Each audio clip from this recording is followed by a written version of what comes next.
Good afternoon and welcome to the all-candidate debate for the 2021 federal election for the riding of the North Island and Powell River. Our candidates are for the NDP, Rachel Blaney, for the Conservative Party, Shelley Downey, for the Maverick Party, Dr. Stacey Gattis, for the Liberal Party, Jennifer Grenz, for the Marxist Leninist Party, Carla Neal, for the Green Party, Jessica Wedge. And the gentleman who is running for the People's Party of Canada has declined to participate in the debate. This debate is hosted by the Campbell River and District Chamber of Commerce. I'm the Executive Director, Mary Ruth Snyder, and it is sponsored by the Vancouver Island Real Estate Board. Thank you to everybody for joining us today, and thank you for letting your names stand to help our democracy keep going forward. And now we will move to the opening introduction message from each candidate, starting with the NDP candidate, Rachel Blaney. Well, thank you so much. And first, I would like to acknowledge the territory of this land that we all stand on. I have been your member of parliament for the last 7 years. When I was re-elected in 2019, I never expected that an international pandemic would occur and change the very foundation of our lives. From the start, I focused on people.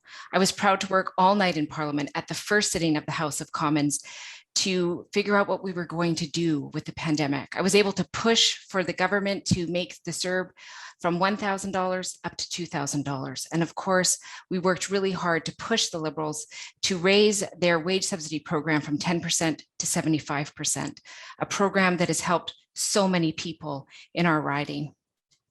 As I said to the government repeatedly during this time, how can we rebuild if we don't have small businesses in our communities to do that important work? I have served veterans in my role as the NDP spokesperson, helping many veterans access supports that they need, and I'm proud to lead in that file. I have tabled legislation on the right to housing, on securing financial security for seniors, supporting rural and remote communities and their economies, and on eliminating food waste to limit emissions. In the first 2 years of being elected, I was so proud to bring in a lot more resources than the previous MP did for this area, who was in cabinet for 9 years. Federal resources are coming into our riding, the most recent being the announcement of the BC Economic Development Branch in Campbell River. I was proud to lead this charge in February of this year and thank the hundreds of people from the constituency who joined my campaign, The Best Place to Work, and wrote the minister. I look forward to continuing as your member of parliament. Thank you. Thank you, Rachel. Shelley Downey, your introductory statement, please. I just want to say thank you so much for this opportunity to speak to the people in this riding. I ran in 2019 because I believed that Canada deserved better. And here in 2021, that is so much truer today than it ever was. We came out of the 2019 election, went into blockades across Canada, and from there we went into a pandemic. We have seen where there have been gross errors made in terms of the management of our country. We were left without supplies, without PPE. We had shut down our health monitoring system, and we just went into this pandemic ill-prepared and without finances in order as well. And so I'm running in 2021 because I'm a mom, I'm a grandma, and I care about my community, the people who live here. I care about the kids that I coached in volleyball, about the kids that I worked with in youth programs. I am running to represent this riding because they deserve so much more. And the decisions that are made today in Ottawa will have significant impact on their lives and their livelihoods. And I'm proud to stand and fight out for their democracy and for their future. Thank you. Thank you, Shelley Downey for the Conservative Party. Next is Dr. Stacey Gattis for the Maverick Party. Hi, I'm Dr. Stacey Gattis, and some of you may know me from Merville, from the veterinary clinic that I owned there for 15 years in the 90s, late 90s, and then 8 years in Comox. I've been retired for a couple of years and decided that I needed to stand up as I watched so much around me and within my family and my children too, who are coming back from university, having a very tough time. This was not the world that I grew up in or we grew up in. It's a very different world right now. And so I needed to stand up and speak my truth and a little bit about me, because this is the first time Maverick has actually run a party in Western Canada. We were strictly a Western Canada party from Manitoba to BC. We have 30 candidates running, and we're about 9 months new, and we're well organized now. And probably by the next couple of weeks, you'll hear a lot more about what's happening with Maverick. So I'm here to do this together with everybody. Thank you. Thank you. And now from the Liberal Party, Jennifer Grenz. First, I'd like to thank the Chamber for hosting this event and Mary Ruth for moderating and everyone for taking the opportunity to participate. I'm Dr. Jennifer Grenz, and I'm a proud Inkapamik woman with mixed ancestry. My family comes from the Lytton First Nation, though I'm known as one of the coastal cousins. I've spent almost 20 years working on complex policy issues. I run a small business that does ecological restoration for government, industry, and nonprofit organizations. As a mom of 3, I completed a PhD in integrated studies in land and food systems at UBC, where I also teach. I've been able to develop an expertise in Indigenous ecology and on many of the very issues this riding faces. I'm also a farmer, I love to fish, and I'm an interior Salish textile artist. People often ask why I'm running, and the short answer is I believe that I have a responsibility to step up. My work across this riding has given me a firsthand view of the challenges and opportunities of the communities here. With COVID, the climate, and our Pacific salmon, in so many ways, we are at a critical juncture. I believe I bring my knowledge and background to the table in Ottawa in order to help build the resilient and thriving communities this riding deserves. I know how to do that, and your vote can put me inside the room in Ottawa to make sure that that happens. Thank you, Dr. Jennifer Grenz for the Liberal Party. Next introductory statement from Carla Neal for the Marxist Leninist Party. Carla? Hello. My name is Carla Neal. Thank you for inviting me to the all candidates meeting here. What we need is democratic renewal, a system that serves the people and not the parties of the country. Right now, the system we have funds the parties. It does not fund the process. We need to fund the process so that the process itself is democratic. Right now, party leaders and parties are the ones that select the candidates. It should be the people who select the candidates, and it should be the people who come to power and not political parties. Remember Trudeau's promise of first past the post, ending first past the post elections? We don't hear anything about it. Remember his promise to end boil water advisories on Indigenous reserves? Again, suddenly it isn't important anymore. He hasn't even begun to implement the 94 recommendations of the Truth and Reconciliation Commission, which would be a very good start to almost anything. We need to have people who are responsible and accountable to people, not to the parties they represent.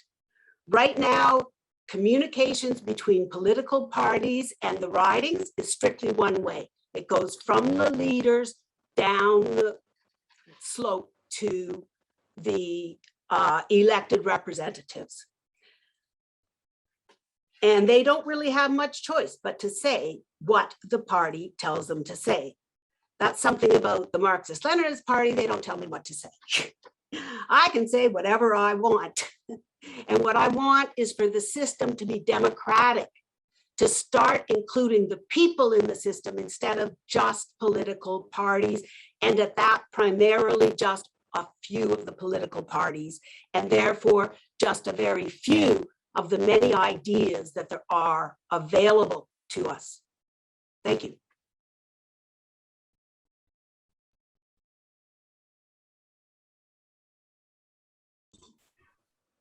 Thank you so much, Carla. Next up is Jessica Wedge for the Green Party. Jessica? Good afternoon, everyone. My name is Jessica Wedge, and I am the Green Party candidate for the North Island Powell River. I would like to begin by respectfully acknowledging that I am on the unceded traditional territory of the Comox First Nation, the traditional keepers of this land. I would also like to echo the earlier sentiments, thanking the Campbell River Chamber of Commerce, Mayor Ruth Snyder, and for everybody behind the scenes making this interesting, technically different debate work today. So thanks to everybody for their efforts. I'm new to politics. I have been a human rights lawyer for the past 10 years. I have been working on issues such as prisoners' rights and representing victims of institutional sexual abuse. I chose to run because I feel like it is the responsible thing to do as a parent, as a citizen. I am qualified, I am willing, and I am able to tackle the hard issues that we are seeing today in front of us. We have big hills to climb in front of us, and we cannot do that by following the status quo, by doing what has been done before. It's not enough. We need to work harder, we need to make tougher decisions, and we need to do these things together, because that is the only way that we can come out stronger than before, is with cooperation and with community, which is what I think makes Canada such a beautiful country to live in. Thank you. Thank you, Jessica. We'll start with Shelley Downey. Housing. Over the last 3 years, rental costs have risen upwards of 60% and housing prices upwards of 40%. As a result, the housing needs of an increasing number of people are not being met by the private market. How will you increase funding for and availability of non-market units, including nonprofit housing, cooperatives, and community land trusts? Shelley? Thank you for the question. As we all know, across Canada, everybody is dealing with a shortage in housing. The supply has not kept up with demand at all. And for this to be addressed, we do need more housing stock. Conservatives have proposed developing 1 million homes over 3 years to provide some supply. We're also looking at providing mortgages extended out 7 to 10 years, which would allow more people to get into the market as well and have home ownership of their own. So those are a couple of the ways that we're looking at. As far as affordability, I have been speaking with some of the builders in the region, and what I hear is that they aren't opposed to building market or affordable housing that would meet lower income households, but it's something that municipalities need to be requesting and asking for. And I think there's a place here for municipal, provincial, and federal politicians to work together to meet the overall housing supply shortage that we are all facing in each one of our communities. Thank you, Shelley. Stacy? So housing, that's a big thing because it's complicated. We have the boomers coming to retire here, driving up housing prices. We have the 20, 30-year-olds having a hard time. I see people out of work. I see work or helpers wanted signs in businesses, and I see distressed businesses. And all I see is just the same old routine. Let's just throw more money. Let's just get more housing. Let's figure it out, and we'll just build more, and that will solve the solution. But you know, the source of this solution has to actually be looked at in the first place. You can't just sort of say, okay, here's where we're at, and we need to jump right in, and then, okay, well, let's just throw more housing on it, because that's what's been happening for the last 10 years. And all we see is the problem just keeps getting worse. So I mean, it's nice to hear everybody talking about, oh, these great programs, but I have to tell you, when I see that 70% of the economy is actually supported by small business, and I see small business under distress, and then I see employers and employees being stressed in the private side, I think, how about we start focusing on where this problem actually began, okay? We're not going to stop the boomers from coming here. It's just not going to happen. And so what we need to do is figure out, with the flow that's going to happen, working with developers on a solution. Thank you, Stacy. Jennifer? Well, solutions to housing require a, multifaceted approach, which is something that the Liberal government has already said that they are committed to and have been working on. But also, housing is a complicated issue because it involves every level of government. But I see that there is a role for the federal government, which they are fulfilling in providing leadership on this issue. And that is also in addressing not just the housing in a silo as its own self, and that answering the question of how we build resilient and thriving communities, so that people, can afford their homes and actually be able to have long-term stable employment. The Liberal housing plan, Liberals created a Canadian National Housing Strategy, which is an ambitious 10-year plan to invest $72 billion in building supply, making housing affordable. They've now, they are focusing their efforts also on the issue of providing more housing in the urban centers, which affects our riding, because we are having the affordability crisis is driving people to our area, which then is displacing locals. And where do we keep going? We go to cheaper and cheaper spots.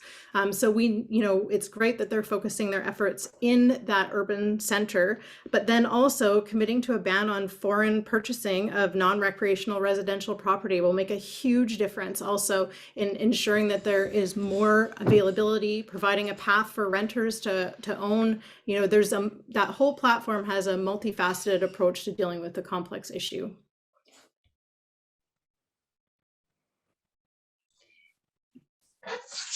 Thank you, Jennifer. Carla?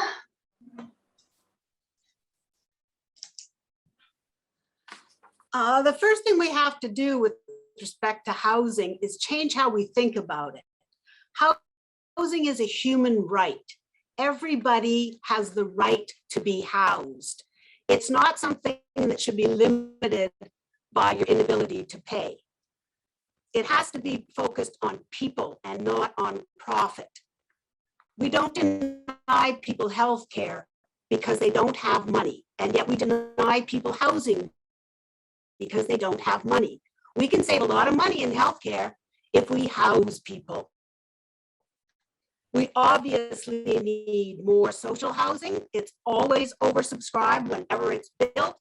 It's already, more people are waiting for it than it's being built for. There are people still living on the streets because they are not entitled to a home. People are entitled to a home. We can't fail to help people and provide for their basic human rights if we don't have a people-focused government instead of a corporate party cartel-focused government. We need people. Thank you, Carla. Thank you. Jessica. The housing question is one that hits me personally because as a renter, I know exactly how people feel when they look at the market, when they try to find homes. And it's really getting hard to find anything. As a parent, when you can't find a stable home for your kids, when you don't know what bed they'll be in, when you have to change schools, every single one of these changes in housing is hard, and housing instability is such a strain on a family. We need to be, everybody here acknowledges that we are in a housing crisis, I think. There just simply aren't enough homes, and how can we fix that? First, as Carla mentioned, we recognize that housing is a human right. Then we can start tackling it as we need to. We do need to build more homes. We need to change the way we think about housing. We need to move the paradigm from the ideal being single family houses to living in community spaces, in greener spaces. There's so much room for growth as a community with the housing that we need to make. We can make green net zero homes available. We have jobs available in the home building community, and we pay for them by closing tax loopholes that allow the wealthy to profit off of our needs, and by allocating 1% of GST to housing issues. Thank you, Jessica. Rachel. I think this question is incredibly important. And I know I actually put forward legislation to have the right to housing included in the Bill of Rights for Canadians. And I did this because when you look at the statistical information about 26 years back, you'll see simultaneously two things happening that had this slow curve. And one side was less investment by private market in any kind of housing property to rent. And at the same time, we saw less investment by both provincial and federal governments in different types of affordable housing strategies. And so when you see the numbers go down, of course, we're in the housing crisis that we're in right now. And I think what we're all becoming more aware of is the spectrum of homelessness is really increasing. We're seeing seniors who are couch surfing in their 70s and 80s. We're seeing professionals, two professionals with decent paying jobs living in an RV at a campsite because they can't find anywhere else to live. We're seeing businesses saying we need to see more investment in affordable housing because we're trying to attract and keep people in our business, and we can't because there's no housing. And most concerning is we're hearing a lot more shame, people coming forward and talking about how embarrassed they are because they can't afford a home. The NDP has a real concrete solution to invest in housing across Canada, over 500,000 units of housing, and make sure that we take the foreign investment part out. We have, people bidding against foreign investment companies for housing. We need to tackle it. Thank you, Rachel, for your answer. And the next question goes to Stacy. This is a follow-up question to the first housing question. How will you ensure that your housing responses also include supports for people with complex care needs, such as mental or physical health concerns or addictions? Stacy? From a federal level, that's a lot of that's a provincial jurisdiction. So there's not a lot that we need to allow. I'm here as a federal candidate. What we really need to do is stop Ottawa from actually meddling into provincial affairs and let regional, local communities actually figure out what's needed. So we have a huge homeless issue here. All right, and the question then is, all right, well, how did it happen, and how are we going to actually handle where they're coming from, what's needed to happen.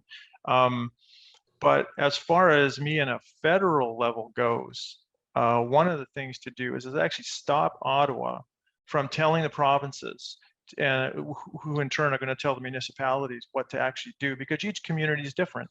This is different than Down Island, Mid Island. And so I can't see throwing all of this money and these great ideas again without local consultation in every community, and that's where the actual power needs to be. So from my perspective as a maverick, it's like I need to stop Ottawa and all these ideas of throwing money around because we're all broke, okay?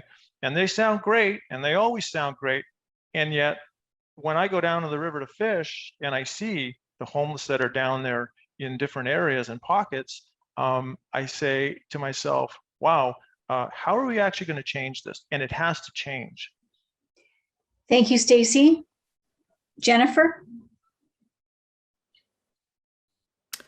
Do you mind repeating the question for me? I kind of glitched there halfway through. Sure. How will you ensure housing responses also include supports for people with complex care needs, such as mental or physical health concerns or addictions? Right. Well, this is an issue that is of great importance to me and touches me very closely, having been a foster parent to a young person with addiction and then, experiencing homelessness. These are issues that hit close to home and as are complex care issues. And I think you see a commitment from the Liberal government to support families being able to live together in multi-generations so that, we can care for our family members more easily.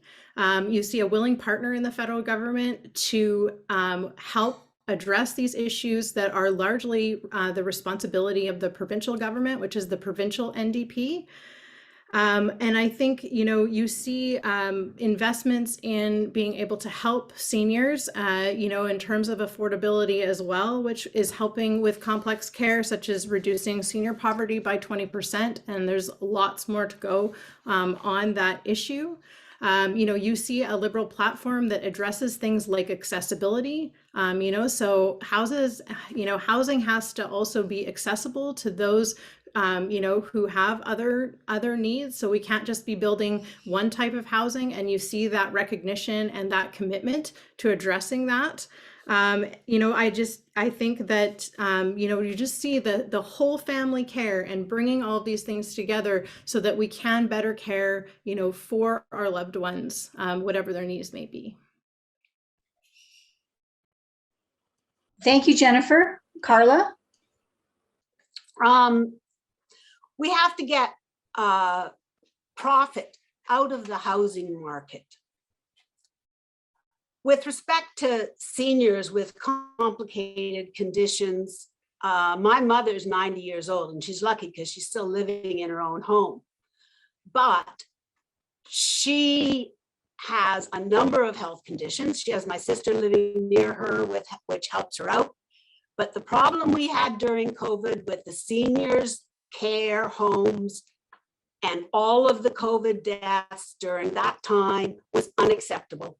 And it's because of the privatization of healthcare and the underfunding of both housing and healthcare.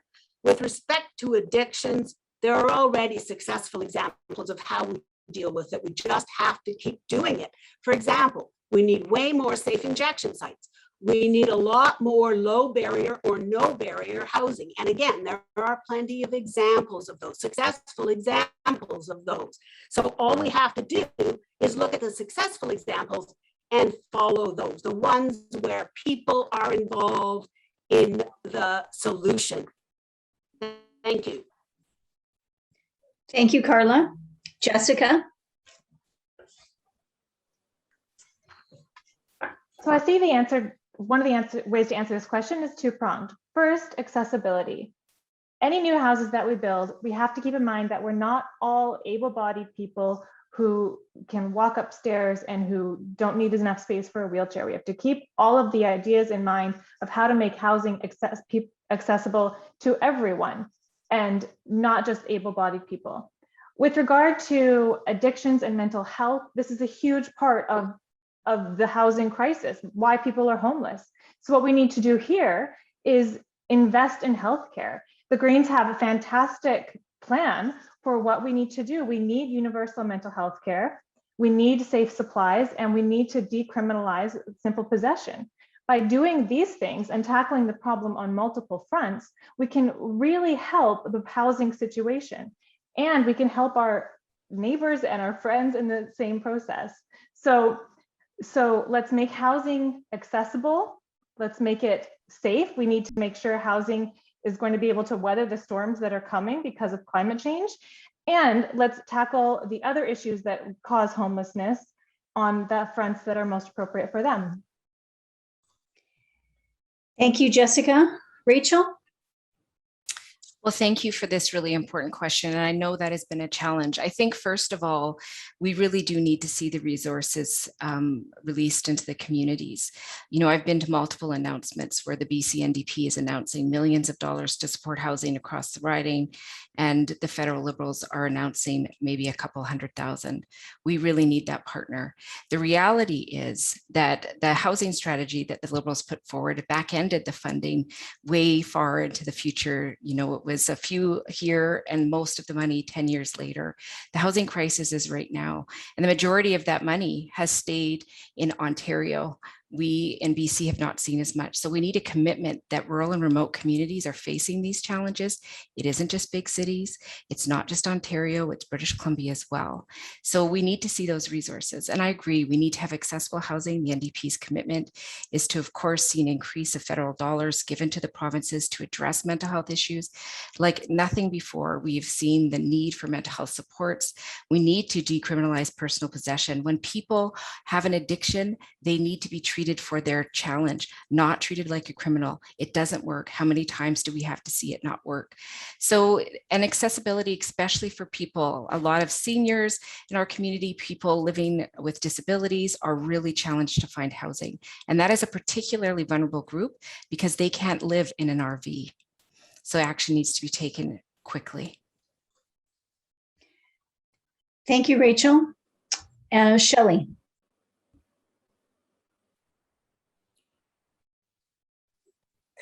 Thank you for the question. It's very important.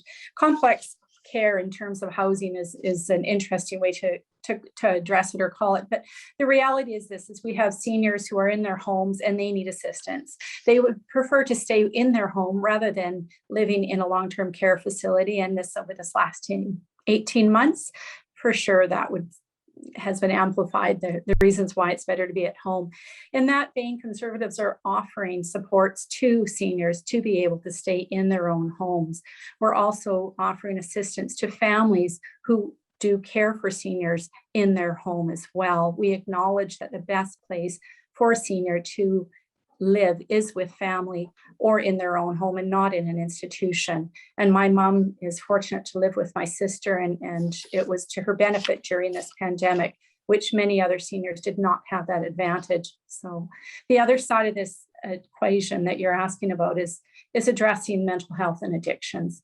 And the Conservatives have a plan to increase the number of treatment beds here in Canada, and also to build recovery centers as well for individuals as they're going through that process. We're also looking to increase funding for First Nations specific to mental health and addictions, where we will be increasing our healthcare budget by 6% to allow provinces to have the funds to address this important issue across each one of our communities. Thank you, Shelley. The next question was submitted by the Vancouver Island Real Estate Board, who are sponsoring this forum. Realtors strongly support governments making housing affordability a key priority. They feel that improving housing supply for homeowners and renters can be accomplished by streamlining approval processes by employing initiatives identified in the government's recent Development Approval Process Review Report. If your party forms the next government, will you commit to adopting these measures to streamline approvals and bring housing supply to the market in a more timely manner?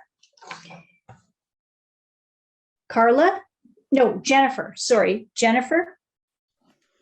Well, I find this to be an interesting question because, my understanding largely is that development approvals, for building housing and planning where housing is happening is often, at the local government level when we're talking about official community plans, and at the provincial level. So, I can see that there's definitely an opportunity, for leadership on these issues in terms of assisting communities with how they are planning, and I think that you see a commitment to, creating a housing market that is more accessible for people, that makes things more fair in terms of leadership from the government. So that's things like, getting rid of blind bidding. We've all maybe been in that situation if we, have had an opportunity to purchase our own home where we don't even know what's happening in the background. You want a home so bad that you're spending money that maybe you don't actually need to, so I think, you see opportunities for leadership in terms of creating more fairness in the market and availability, by kind of tampering down these, artificially inflated prices. But I do see that, largely this is a provincial and local issue in terms of community planning. And so, what's suggested here is, taking that power away from the local level when, we know well that often our local communities know best about, where things are that make sense in terms of, accessibility and things like that for community members. Thank you, Jennifer. Carla?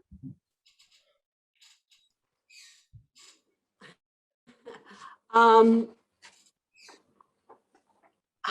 affordability to me means that poor people can't afford to be housed, or at least not housed safely or securely. It doesn't mean you can't afford a mortgage or you can't afford the $1 million house that you want.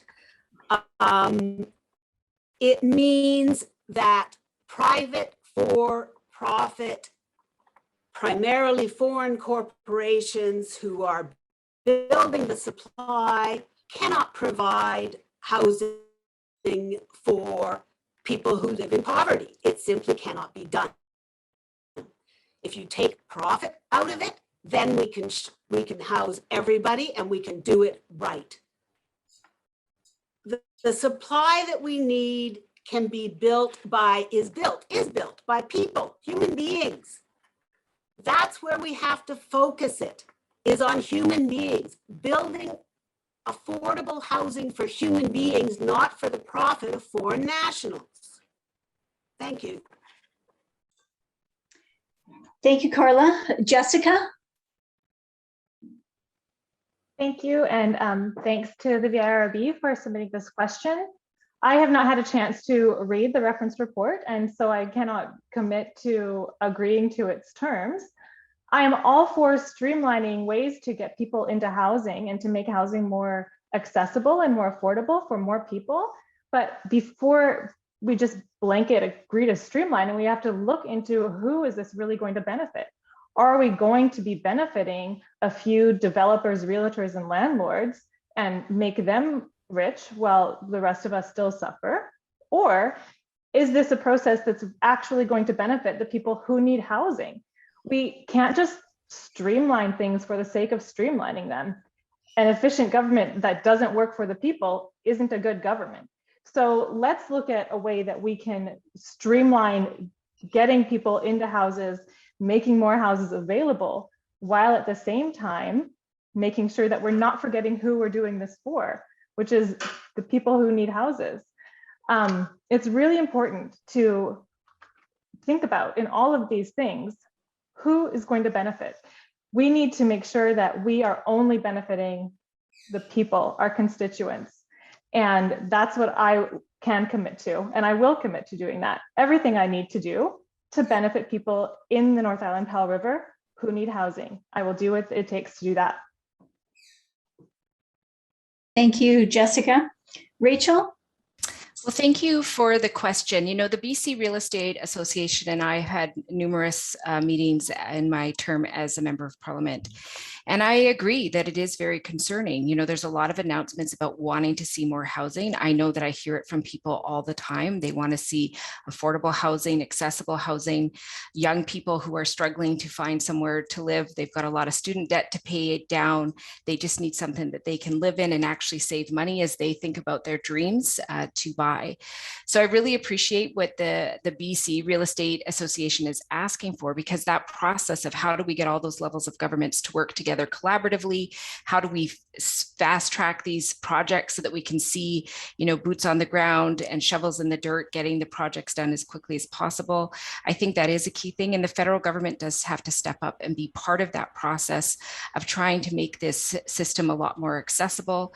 I am focused, as everyone has heard me say for many years, on making sure that there's housing. I think of, the North Island Seniors Group that's trying to get a seniors facility in their community.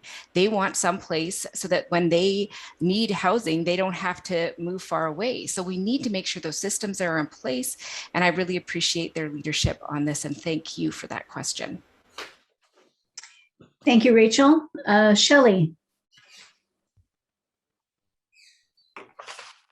Hi. One thing I do know is that builders and developers go where they're welcome. And that is incumbent upon municipalities in how they develop their official community plans, in the zoning bylaws that they set. That all has an influence and a factor in the time it takes for a builder to come up with a concept and actually provide a product ready for the market. Permits and approvals that are delayed delay housing coming to market. So whenever a province, a municipality, a government can lay out clear and concise expectations, that assists getting projects done. And in Canada, if we're sincere about moving projects ahead, there is a place for organizations to work together and to come to an agreement as to what is the best process to move forward on that. So for the Vancouver Island Real Estate Board, I know that they are speaking with municipalities across the province and across the island to determine a better path forward in order to get housing stock built and address the housing shortages that we are all facing right now. So cutting red tape is so important. Thank you. Thank you, Shelley. Stacy? Thank you. So we're talking about these local issues and looking for local fixes. Again, I'm here as a Maverick candidate, and Maverick's entire plan is to go to Ottawa and shut down the largesse, shut down the actual taxes that are being taxed. I mean, if people are not able to rent rooms in their homes because there are too many regulations in the way, this is not a good thing. If you want to get people into homes, you need to start renting rooms. That's the quickest way to do it. If I diagnose a problem, I look at sort of stage 1, I look at stage 2. So I'm going to leave housing and streamlining, because actually in segue into Ottawa. So we're sitting here with this fiscal elephant right now that is so overwhelming. Half the people, or most of the people that I actually talk to in my riding, who are really concerned about who's going to pay for this in the future. And I'm sorry, guys, but you all just keep throwing the money at it, and you're going to come up with these great little ideas, and it's not working. Why? Because, and I have to tell you this too, in the West, we have so many resources here, so many resources. We could have all the solutions to all our problems on a local level. But what happens is we create 85% of Canada's wealth, okay? We ship it over to central Canada, right? We're talking about the Toronto, Montreal, Ottawa corridor, okay? And what we get back is nothing, nothing. So the actual equalization payments are broken. And what ends up happening is it just ends up putting stress on us. And then we have Ottawa come back and admonish us on how we actually produce our resources, what puts food on our tables. So if you want to get people off the Stacy, I'm going to have to cut you off there. Oh yeah, You're we're gone. Thank you. Sorry. All right. The next question also is a follow-up from the Vancouver Island Real Estate Board. While the pandemic has weighed heavily on the minds of British Columbians, climate change remains an existential threat to the planet. As many homeowners consider renovation projects, they also need to think about ways they can improve their home's energy efficiency and reduce its carbon footprint. Do you support BC Real Estate Association's recommendation for expanding and enhancing an incentive-based energy retrofit plan to meet the dual goals of addressing climate change and supporting a post-pandemic economic recovery? Carla? That's a big question. First of all, they are talking about home ownership. And when I think of home housing affordability, I don't think of ownership. I think it's a good idea that we retrofit houses for climate change. It would also be a good idea for rental places to be retrofitted. But of course, since renters don't own their places, they can't do that, and they can't deduct any expenses they may put into their places in order to make them energy efficient. Anything to do with climate change and resource extraction, however that is, and resource utilization, it must include the consent of any Indigenous nations on whose land that development is taking place. In order to both house people and save our planet from the climate change, we need to have people's input. As Rachel mentioned, it was the people who have started developing the seniors project in Campbell River, not the government who developed that. They may provide the money, but they didn't provide the input to actually do it. Thank you, Carla. That's time. If we talk, Carla, thank you. okay, thank you. You're at your time. Yes. Jessica. Thank you. Yeah, what a great question. First of all, it starts on the correct premise that we are in a climate crisis and this is an existential threat and we need to be tackling it. We need to treat it like the emergency that it is. Our house is on fire and we need to put that fire out. What can we do? Absolutely. We will create and implement a national green retrofit of existing residential, commercial, and institutional industrial buildings. We will support agencies and institutions working to create that. We can create so many jobs by doing this, by changing the national code to require that all new construction and major renovations of older buildings meet net zero standards by 2030.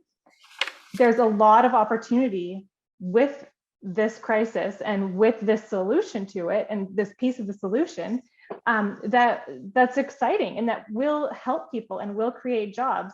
And so that's what we need to be looking at. We can, these green retrofits can, in different areas and for different communities, it will be different. What will it look like? Maybe we need to think about how we can address rising sea levels. Maybe we need to be looking at what happens if your house is in a high forest fire risk area. What about heat pumps? All of these different things can go into this, addressing this issue. Thank you, Jessica. Rachel. Well, this is a really important question, and I agree. The climate emergency is here and it is now. And I think one of the things that is really important that we're mindful of is that the most vulnerable populations will feel the impacts of climate change the fastest. So I completely agree. We need to start moving forward on enhancing. We need to be retrofitting. We need to do it for lowering emissions. I think that's important. I think we also have to be talking about federal buildings also being retrofitted to lower the emissions as well. I think that's incredibly important. But the other part is when we look at the retrofitting, we have to make it accessible. We have to make it accessible for folks who own houses, who are renting houses, and how do they get that done? Is there processes where they can make sure that work is done? Because what we know is if retrofitting happens to someone's house, they estimate about a $900 decrease a year to their energy bills. And I think that is also really important because people are facing a huge crisis economically and the vulnerability is increasing. So we need to be looking at these things going hand to hand. So, you know, we're offering low interest loans to make sure people can retrofit, looking at tax credits, looking at multiple pathways to make it as accessible as possible, and also having those targets that we're trying to reach to net zero and knowing that this is a key part of it, making sure that people's homes are safer and cleaner and don't emit as much and really protect their families. Thank you. Great question. Thank you, Rachel. Shelley. Yes, absolutely agree with having the opportunity for homeowners to retrofit their homes. Part of our carbon savings, tax savings plan that we have proposed allows those who are using carbon or having forced to consume carbon are now allowed to accumulate that in a separate account, and those funds can be used to retrofit their home, to replace windows and doors, to make their homes efficient so that they can reduce their energy footprint but they can also reduce their cost of living as well, which is becoming an issue. In my riding, we have our chief source of energy for heating in my community, I should say, but it's true across the riding, is electricity is one of those, and we've had numerous power outages here. So we do need to have homes that are well insulated, that can hold the heat and provide the warmth and security that we do need here in this area because of the situation that we're in. So absolutely agree with retrofitting. Thank you, Shelley. Stacy? Hey, retrofitting is a great idea. Engineers, it's a great thing for engineers to jump into. And I think as we make the transition, and we need to make the transition, we need to think about, so where are we now and what's the actual threat right in front of us? So we kind of have a threat in front of us right now that I see of small business actually going into bankruptcy all over the place. Honestly, we have a carbon tax system that's set up right now. And how do I know this? When I was a small business owner, I actually had carbon tax relief. And then it was like, okay, you have to start paying for it, Stacy. So I did. Well, that was a big hit. It came into effect. And now what we're looking at is, you know, I see this great idea and I thought, that's fantastic. We're going to get this carbon tax, it's going to go into, but where does it go? General revenues. And then where does that money end up going from general revenues? I don't see it earmarked for environmental industrialization. I see 680 million going to media. I see it being dispersed to nepotism. I see it. It's unbelievable what Ottawa does. And every single candidate here basically is beholden to their leaders who are in Ontario and Quebec. Okay. And I have friends in Ontario because I actually came from there 30 years ago. My whole family's there. Love them all. But hey, we need to stop. We need to actually look at what central government does, because top-down approach does not work. It never does. Thank you, Stacy. Jennifer? This is a really important question, and as an ecologist, something obviously that I spend a great deal of my time, working on and addressing in both policy and in boots on the ground. Every little bit helps. And so, of course, retrofitting houses, something that you actually see a commitment to in the Liberal platform, is very important. But I think that we need to take a step back from that and talk about things like adaptation and mitigation of, the climate crisis in relation to housing. My family's from the Lytton First Nation, and we actually lost our community in minutes. So the threat of climate change is very real, and it could be any one of our communities, up here in the North Island, just like that. And so when we're investing in what we're doing about climate change in relation to housing, we actually need to ask these fundamental questions like, are we putting housing in the right spot? And how are we building fire-safe communities? Logan Lake is a great demonstration of how things were done very well. And this is the stuff that we need to be bringing here. So these are even bigger investments. I think also, taking again a step back, the Liberal commitments to climate change, we also have other areas other than these these smaller strategies to make a big difference, right? So putting prices on pollution, as an example, cutting pollution in heavy industry. So, again, as an ecologist, there's many pieces to this, and we need to make sure that we're tackling them all. Jennifer, thank you. Following is a two-part question.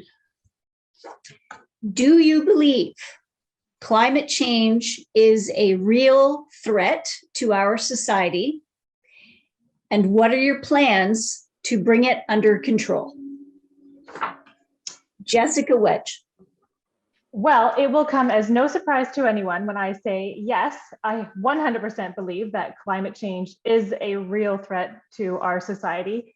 I think it is the biggest threat to our society. This summer, during the heat dome in British Columbia, 815 people suffered sudden deaths. 70% of those were related to the extreme heat. 570 people died this summer in BC. 1 billion animals died in BC. I don't know how much worse it has to get before people agree that this is a real problem and we need to be doing absolutely everything in our power to fix it. What does that mean? It means that we stop fossil fuel extraction as quickly as we can, no new exploration, no new fossil fuel subsidies. We could get that $18 billion back. We need to be looking at so many different things, and every single one of them counts, because one thing is not a silver bullet in this. We cannot cure it, we cannot fix it, we have to fight it, and we have to do it together. So first, let's all acknowledge that climate change is real and that it's here and it's a big problem. And now let's fight it together. We have done this before and we can do it again. We have to keep being a community and work together to fight this. Thank you, Jessica. Rachel? Well, I think this is one of the main questions of our time. We are facing things that we have never seen before, and it's increasing. I was talking to somebody who is a forestry biologist that said, you know, after seeing 3 summers so close together with those huge forest fires, this is no longer an anomaly, this is a trend. You know, so I think we need to do some key things. First of all, we have to make strong commitments to lowering our emissions. I think it's important because we must do it, but it's also important as we look at how our economy needs to change. We need to be investing in the green economy so that we can be leaders and look at ways that we can develop our economy and encourage other economies to take us as leaders and use those products. We have to stop investing in the oil and gas. There's a lot of subsidies going that way. We need those subsidies to stop going there and start going into investing in local opportunities. I put forward a motion in the House of Commons where I talk specifically about making sure that resources were going to rural and remote communities to make sure that as these changes happen, we have the resources to start moving with them. So we need to take action. We need to see more retrofitting. We need to see investment in electric vehicles and making sure that that's accessible across our whole region. And I keep saying to people, we need to see this investment because we can do it. But if there isn't the serious will and investment where we have targets and we're accountable to those targets, all of us, we are never going to see the change. So we need to do it because climate change is real and it's impacting us profoundly. Thank you, Rachel. Shelley? Climate change is absolutely a threat to our society as it is today. We have seen the fires that have happened. We know that we need to adapt to a changing climate. Part of this entails plans at multiple levels of government. I know in my community of Port McNeill, we have done a review and a strategic plan in terms of assessing the fire risk to our community. And we'll be making further strides on that as well, because we are surrounded by forests on all sides. Talking with foresters during these fires, this fire season, I'm hearing that we need to do a better job of managing the forests as we have them currently. We know that a growing forest is also a carbon sink. So we need our forests, we need them, and we need to, as we build with more wood structures, those are carbon sinks, and that's for the betterment of our environment. Our planning includes reducing emissions, industrial emissions. It also has a plan to increase the number of electric vehicles that we have on the road. We acknowledge that there are things that we can do within the federal government that would help to address the situation we're in right now. Carbon capture is another industry that we're looking at to assist, and overall just being able to provide funds for innovation going forward. Thank you, Shelley. Stacy?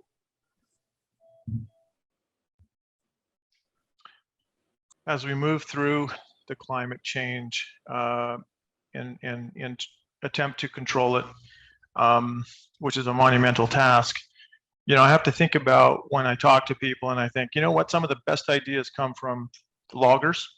Some of the best ideas come from people who are actually working in the oil and gas industries. And we're talking people, and they're coming up with ideas to actually help environmental issues. When we get into actually looking at the bigger picture from a federal perspective, then what we need to do is we say, well, we have this carbon credit scheme, and what ends up happening is it's basically a trading floor. So we think carbon credits carbon taxes are going to be and credits are actually going to work out well to actually penalize the person who or the corporation that's overusing, and then people can trade them off. It's just another scheme, everybody.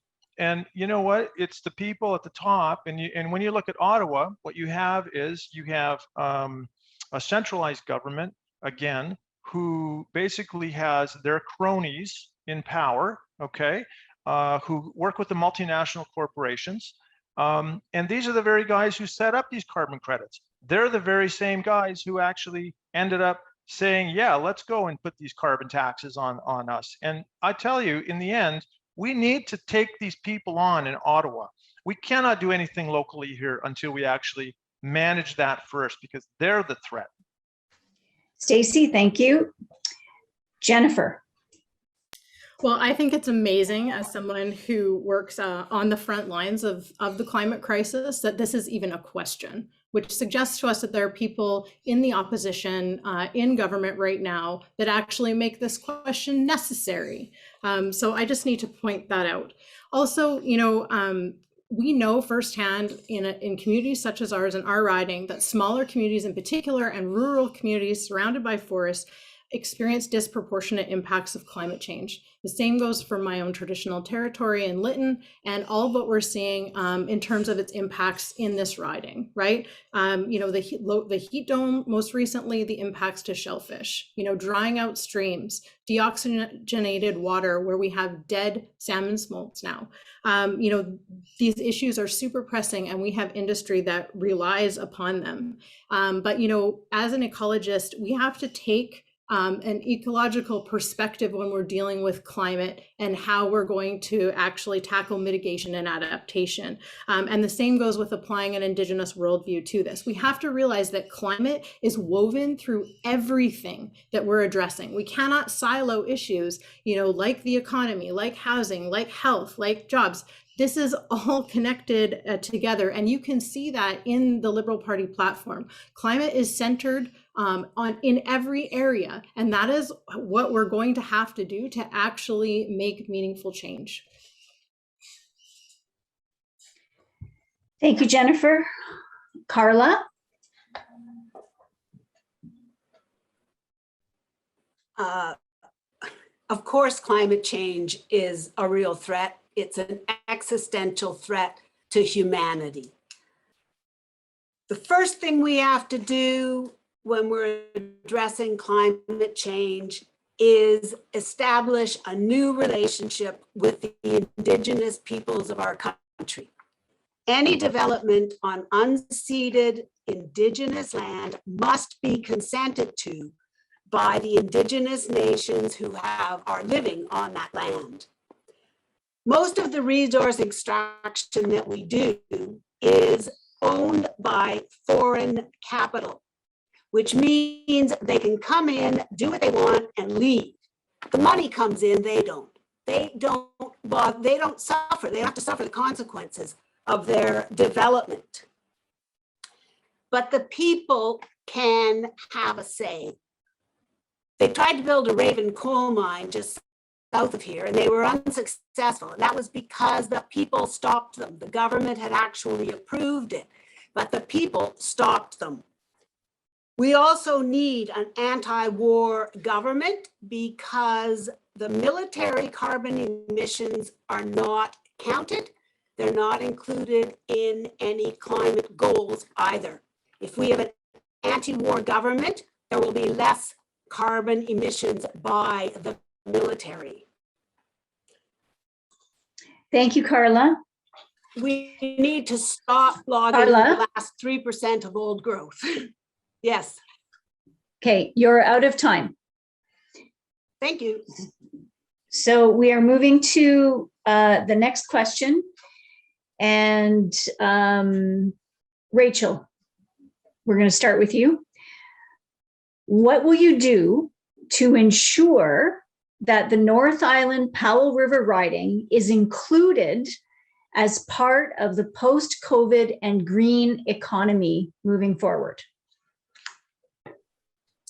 Well, thank you for that. Well, luckily for everyone listening, I put forward a motion 53, and House of Commons that address this very question, which is, as we respond to rebuilding during the COVID, after COVID, what are we going to do? And one of the things that I know, and I think this has got to be at the core of the conversation going forward, is that rural and remote communities have built a great deal of this country. We have resource-based economies. We face the boom and bust cycles that we have faced, and we often get left behind when things fundamentally change. The motion that I put forward talks about key things, looking at Aboriginal rights and title, acknowledging UNDRIP, and making sure every step that we take is in collaboration and working together with the Indigenous communities. It talks about making sure resources are implemented fairly and acknowledging that rural and remote communities are going to have a specific and clearly challenging time moving forward because our economies are going to need to change, and we need to make sure that there's the resources there to rebuild. The thing I know about this writing is there's a lot of wisdom and innovation and creativity. All they need is a little bit of extra support to transition into the new economy that is coming. So that motion, people can look it up. It talks about the work that we need to do together, making sure resources from the federal government come to these areas, and understanding the unique reality of these communities across Canada and how we need to move forward. Thanks for the question. Thank you, Rachel. Shelley. So Conservatives have brought forward their environmental plan. Within that plan, we have goals and objectives, and it has been tested and verified that they will allow us as a nation to meet our Paris Accord 2030 commitment. So we have done that, and we've set aside these goals and objectives in such a way that it will not mean choosing between jobs and the economy or the environment. We believe that both can be addressed hand in hand, and that is the focus that we will bring forward. We have our Canada Recovery Plan. It's an extensive plan, and it is there and it's structured to see every member in Canada, across Canada, succeed across the nation. And that's our goal and objective coming out of this pandemic, is that everybody has the opportunity to grow and to be restored and to be employed and have their needs met. So I encourage everybody to check out our Canada Recovery Plan. It's online, it is very easy to read, and it's quite detailed. So please have it a read. Thank you, Shelley. Stacey. A post-COVID economy. You know, the thing to me is, what does it look like?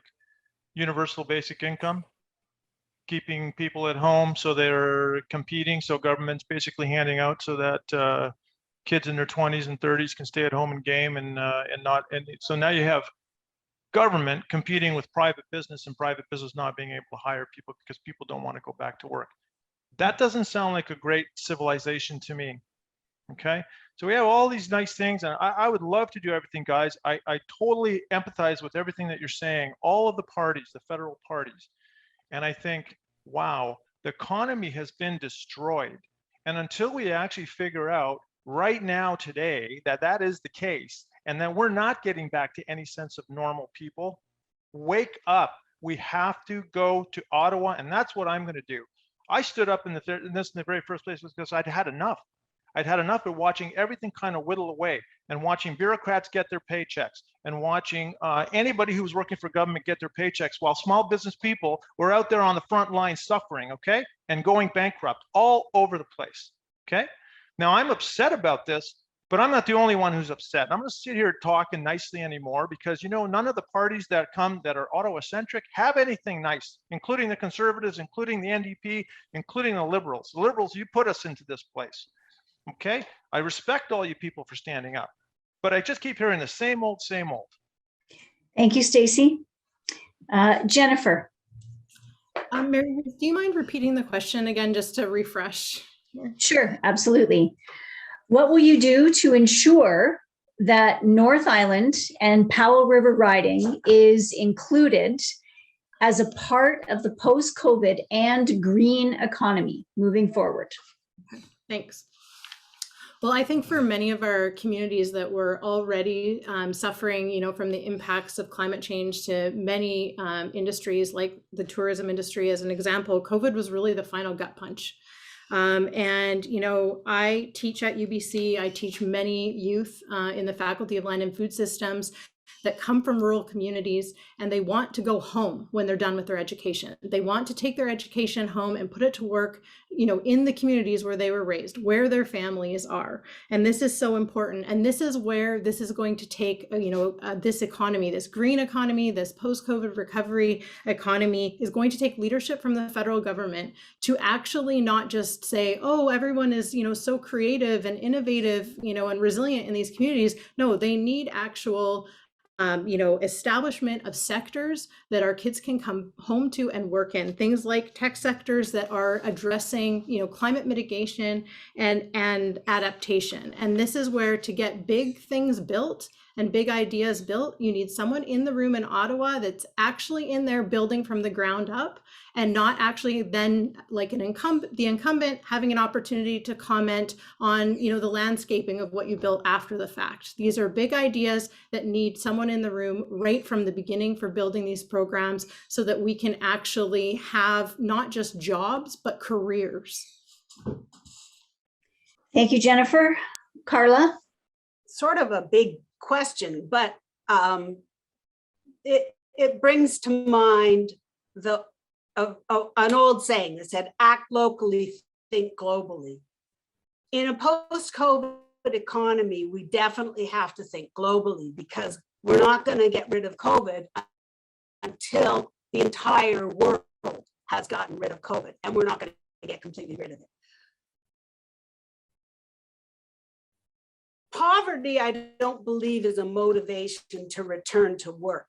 If people aren't returning to work, or people aren't getting a job, why not?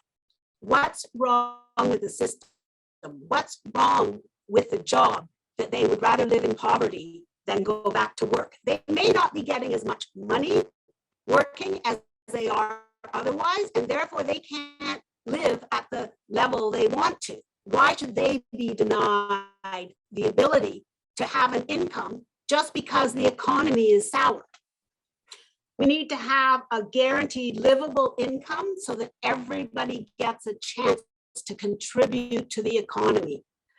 We also, by the way, this is just almost an aside, but abolish tuition fees, because we need to educate a lot more people about a lot more than just a small myopic view they may have of their own life.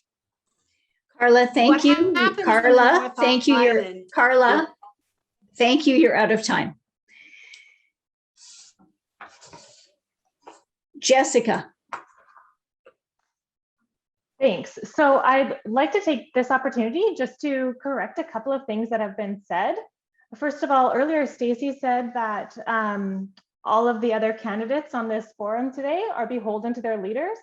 That's definitely not true. The Green candidates, and I'm going to guess Carla as well, we are not whipped. We don't have to do what our party leaders tell us to do. We can act in the way that is best for our constituency. We can ask people, what do you need? We can think about what are the ways that we can support our community, and we can push to have those issues included in legislation if the parties who are proposing it want to have our support.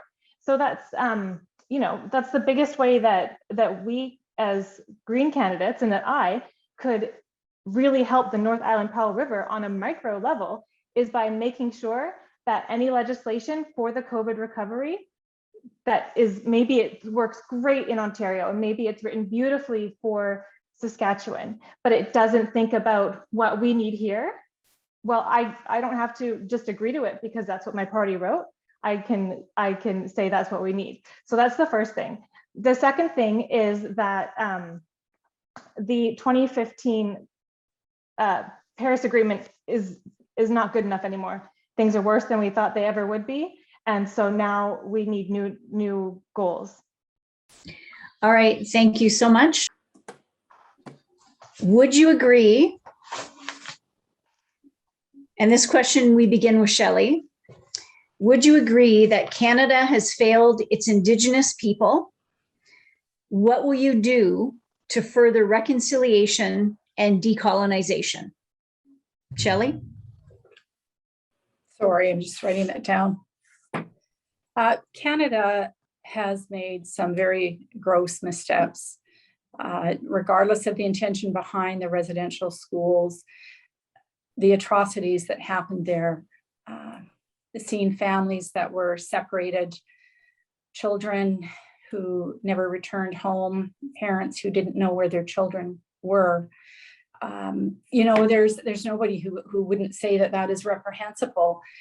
We have children, we have grandchildren, and I just cannot even imagine the pain that those families lived through. What matters is what we do going forward. And I believe that what happens next has to be decided and planned by the Indigenous peoples. It can't be an Ottawa top-down, this is what you need to do, this is how you will come through this. This has to be done and originated with First Nations peoples. They need to determine how best to walk through this in their recovery, in their healing, and planning for a future. We are living on shared lands. There is only one Canada. We are all here. We all need to work together to be one people and to be peaceable amongst each other. And I support our First Nations in every way. Thank you, Shelley. Stacy? So Maverick is very committed to working with some of the progressive, actually all of the progressive Indigenous communities who actually want to be self-sufficient, who want to actually work on developing their resources within their own areas. And so I'm talking North Island, Powell River. Those are complicated even between the different areas of the island. I don't have a specific plan.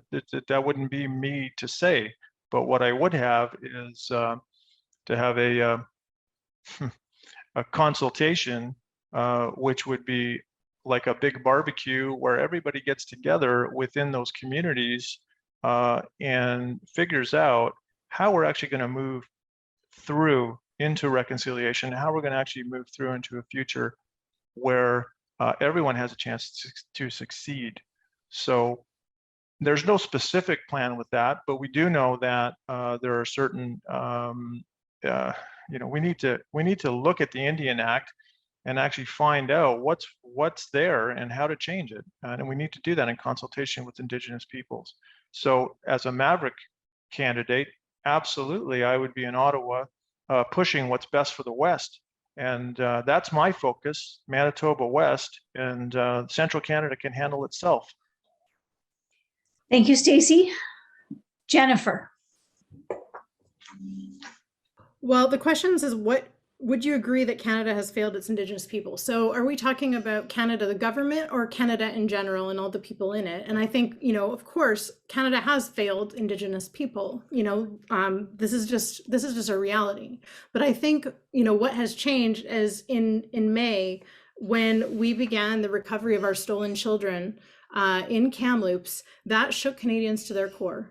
And I wish that physical proof wasn't required for our stories to be believed, but that was what was required. And we are now in a new place where I have people approaching me and ask me, what can I do now? Allyship has never felt like this, where we can really move forward now that we have spoken the truth, because the truth had to come before reconciliation. In terms of this government, this government has, is one that is demonstrating a commitment to Indigenous people that we have never seen before in so many different aspects of reconciliation, because it is multifaceted. Adoption of UNDRIP, respect for sovereignty, economic development, handing back control of things like stewardship of lands and waters, letting communities decide how they're going to handle each different piece, of reconciliation, the initiation of the inquiry into the murdered and missing Indigenous women and girls, and my own work, working on reconciliation policy in Fisheries and Oceans Canada. This is just the beginning, and we don't want to, lose that now. We got to keep going. Thank you, Jennifer. Carla? Of course, Canada has failed the Indigenous peoples. Even the way the question is phrased is somewhat paternalistic. What we need to solve that problem is respect. We need nation-to-nation relationships conducted with respect, and we need to listen. Because if we had listened, if the settlers had listened long ago to all of the stories that Indigenous people were telling about the unmarked graves, they could have been found a lot sooner. Not only do Indigenous people have to be listened to, but as Jennifer said, they must be believed. Everybody said the same thing, and yet suddenly they're surprised that they found these graves. I was not surprised they found these graves. I knew they were there because I listened and I believed the Indigenous stories. The truth and reconciliation recommendations have to be implemented. We also have to deal with the fallout from residential schools, which is an intergenerational trauma, similar to what children of Holocaust survivors have suffered. Thank you. Thank you, Carla. Jessica? Could you please repeat the question? Yes. It's a two-part question. Would you agree that Canada has failed its Indigenous people?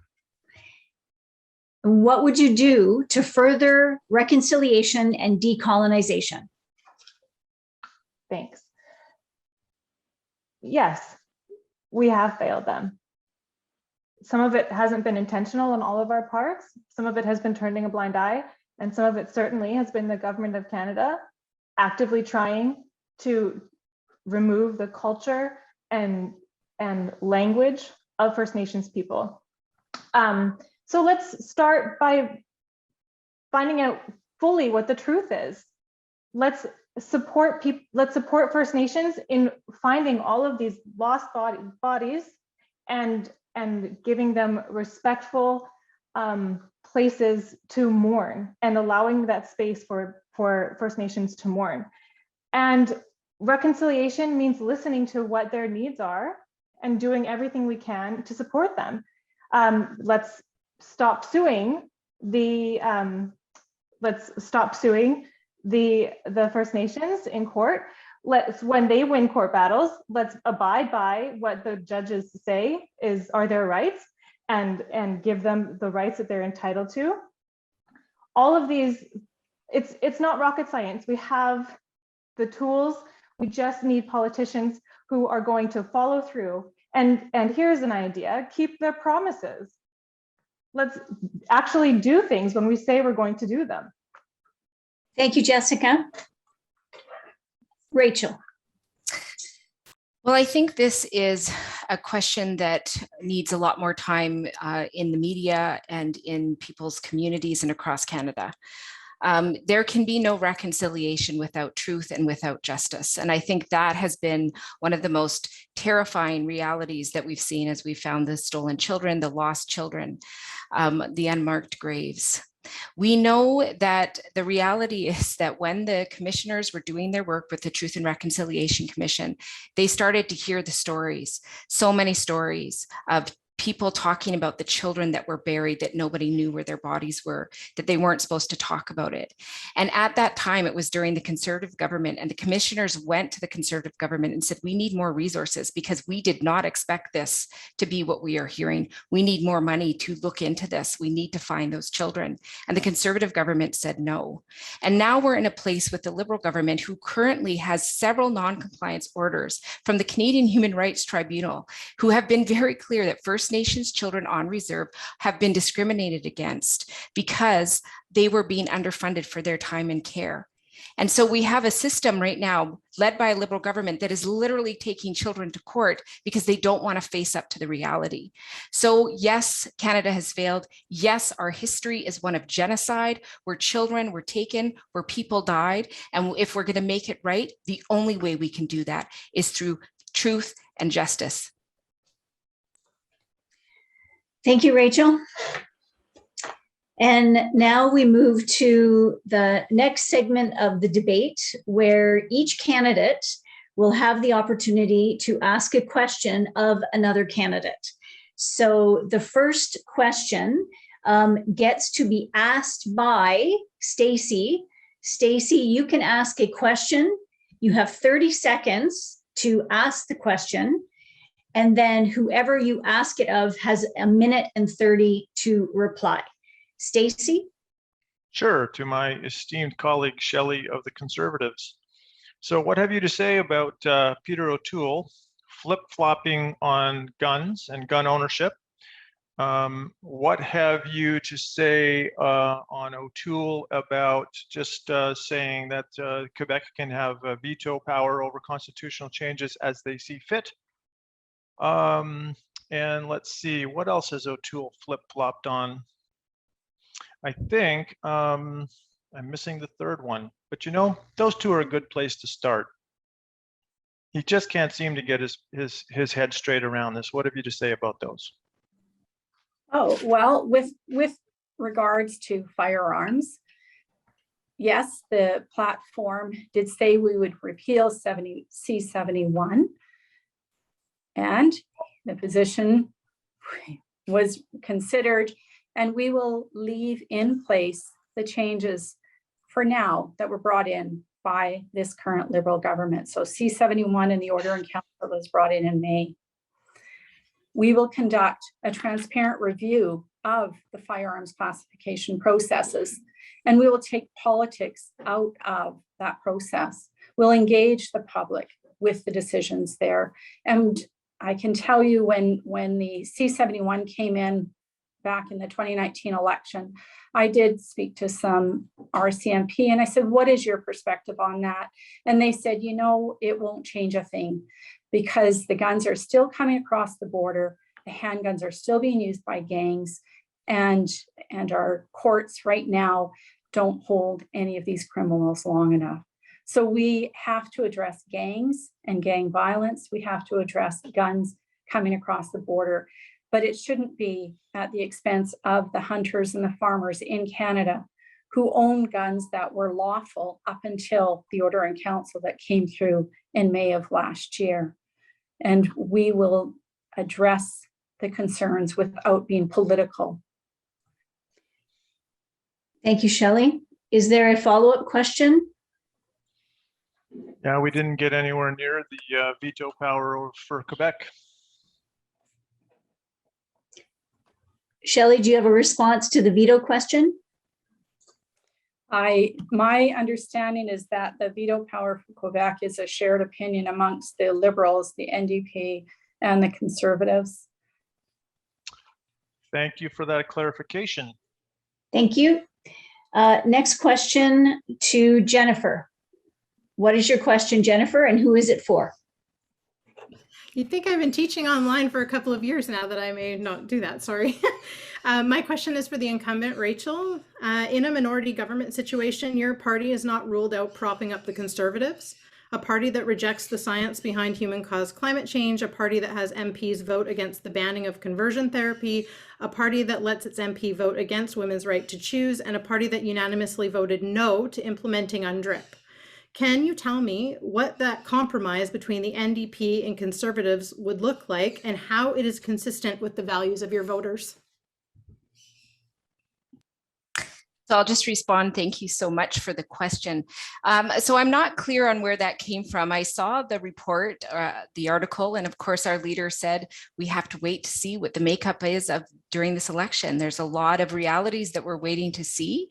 I, of course, have been a strong advocate against a lot of the issues that you talked about. I was very proud to vote to ban conversion therapy. I've talked to many people across the riding who have seriously terrible stories, thinking about the refugees that we've helped come to the riding who have fled their countries because of the homophobic realities that meant that they could die in their own country, and being able to sit with those folks and have those conversations and working really hard to make sure that they're here and that they're finally safe.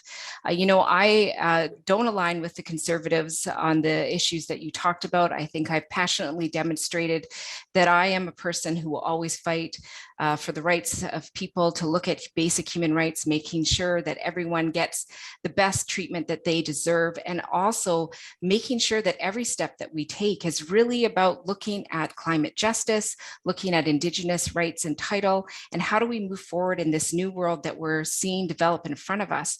It's so important for all of us to come together, and I look forward to continuing the work that I've done and the work that I have demonstrated for these past 6 years. Thank you, Rachel. Do you have a follow-up, Jennifer? I do. So your leader actually said we will not rule out working with the Conservatives. So that was actually said, and you actually didn't answer my question, which, isn't what you think about those issues and where you're aligned with those issues, because I recognize that, and that was implicit in the question that I asked you. It was, what does a compromise between a party at one end of the spectrum and the other look like in terms of getting results for progressive voters that care about those very issues you also care about? Well, I think, one of the things that we did when we were put in a position of a minority government, we pushed hard. If it wasn't for the NDP, we wouldn't have seen the changes that we did. One of the things that comes to mind is the bill that was about the Climate Accountability Act. That was a hard one. The NDP fought very hard in that bill. The Liberals presented it to us. I got hundreds and hundreds of emails from across the riding saying, we believe climate change is real. Please get this bill passed, because it is not what we want it to be, but it's so much better than what we currently have, which was Harper's targets. So what we did is, of course, we worked very hard. We pushed, and we were able to make that bill stronger. We did things like make sure that instead of having a reporting system in 2030, which is what the Liberals proposed, we got it to 2025. We made sure that the panel was more able to be independent and do the work that it was tasked with and not be beholden to the government. And of course, we also made sure that that bill had more accountability and acknowledgement of Indigenous rights and history in this country. So whatever step that I take, I will always take the core values that I have. And if I can make a good thing happen, I will make sure to do that. I know my party and my leader have the same commitment. And that's why I continue to do the work that I do. I listen to the people in the riding, make sure that their voices are heard in Ottawa, and continue to fight for equality across this country. Thank you, Rachel. Thank you, Jennifer. Carla, you now have the ability to ask a question of any other candidate. Who is your question to, and what is the question? I'd like to ask Jessica what her position is on military carbon emissions, and also what her position is on the boycott, divest, sanction movement with respect to Israeli war crimes against Palestine. Carla, you cut out on the second part of your question. Your internet is not stable. Can you ask that question again, please?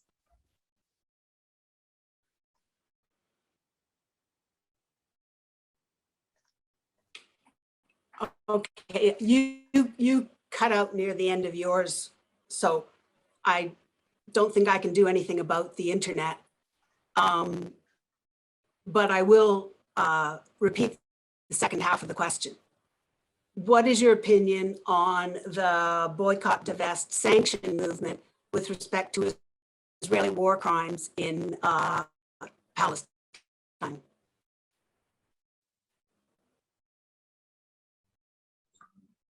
Okay, I think I heard it.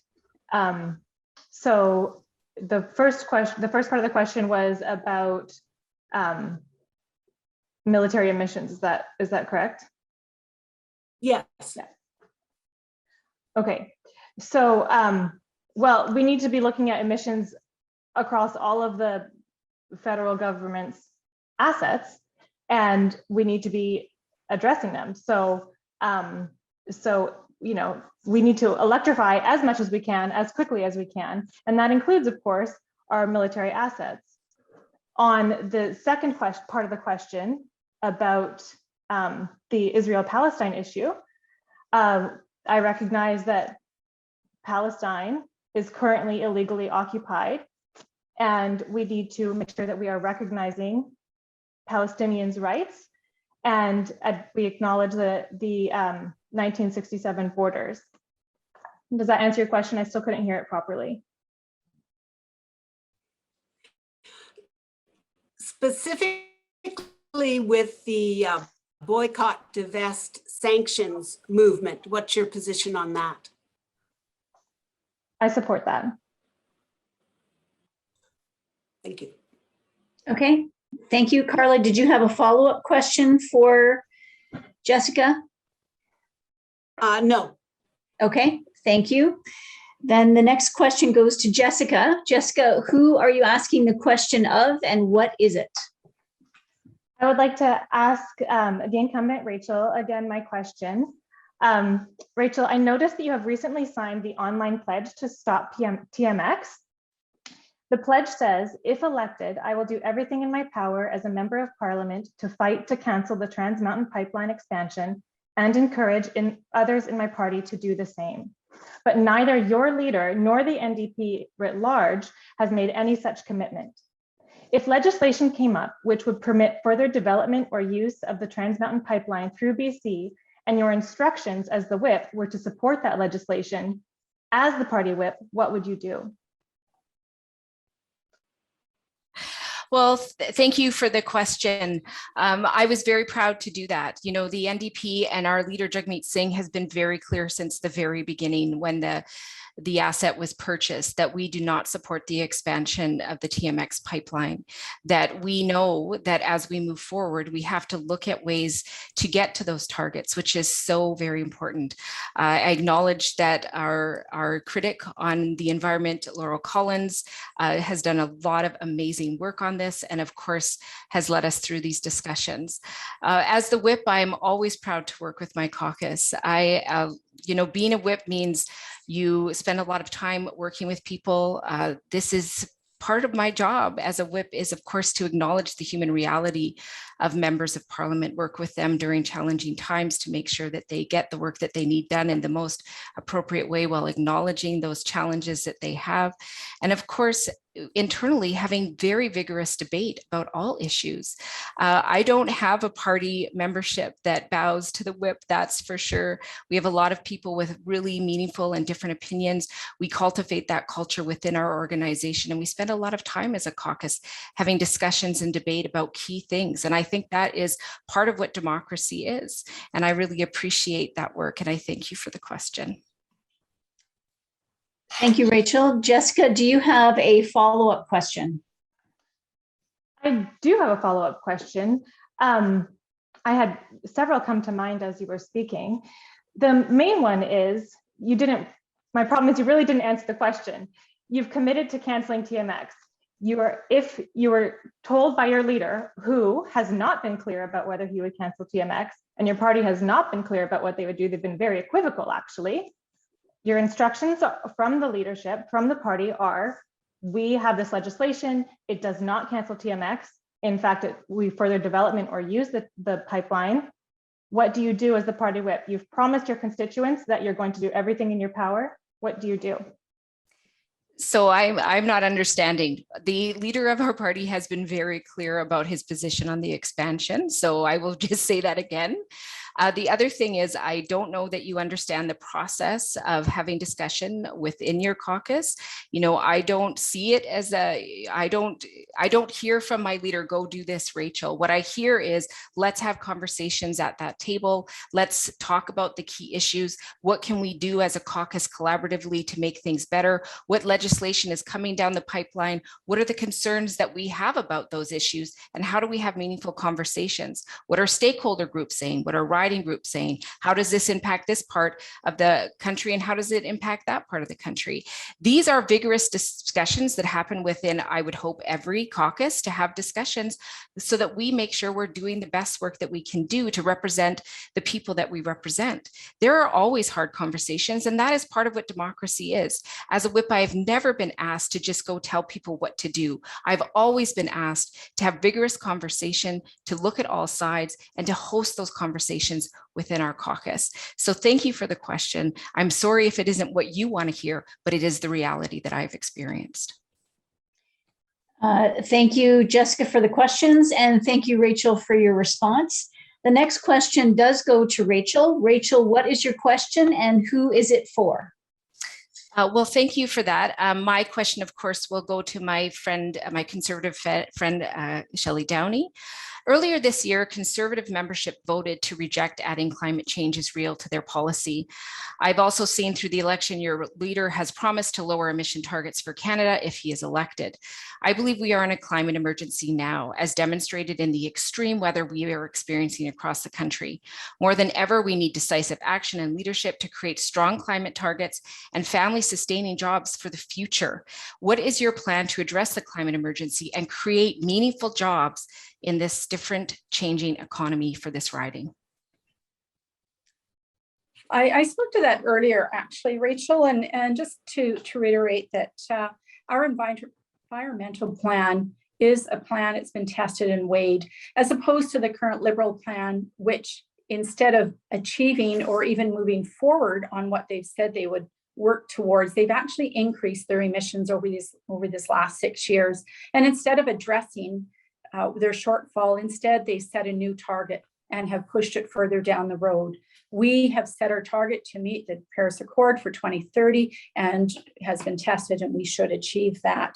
So going forward in terms of how do we look after the economy, we believe that with the objectives that we've set within our environmental plan, those will provide the opportunity to also allow industries such as forestry to continue to operate here in this province. We have other industries. Aquaculture right now is one that you and I disagree on right now, but aquaculture in open water is the best method of increasing a cheap source of protein with a minimal footprint on the land base. To move fish farms on land would increase significantly the impact in terms of water usage, the amount of land required, and a host of other areas. So we will look to keep supporting industries that are sustainable here in this province and country. Shelley, thank you. Rachel, do you have a follow-up question? I do. Thank you, Mary Ruth. I just want to be clear. My plan has been demonstrated in the House of Commons with my work on Motion 53, which is Principles for Sustainable and Equitable Future. My motion outlines the reality that rural and remote communities have funded much of the building of this country with our resource-based economies. That as things change in our climate, in Canada, and in the global market, we cannot leave those communities behind, as has been done so many times before. My motion outlines steps to be taken to work with Indigenous communities, to see equitable funding, acknowledging the real impacts of climate change, to look at local realities, and support diversifying and increasing our local green jobs by focusing on the knowledge of workers.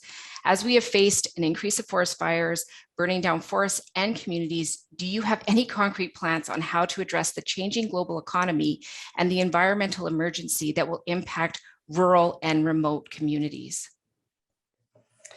So everything that you have mentioned right there have had, let me back up. What has been proposed and what I've heard say from yourself and your parties, we need to transition, but the transition means stopping what we're doing immediately right now. No more oil and gas, no more forestry, no more aquaculture. Those have to stop today and we transition. My question back to you really is what does that transition look like? When I speak to somebody in forestry, they say, you know what, we still need to gather some of that old growth into our fiber basket because it is not sustainable right now to be harvesting second growth.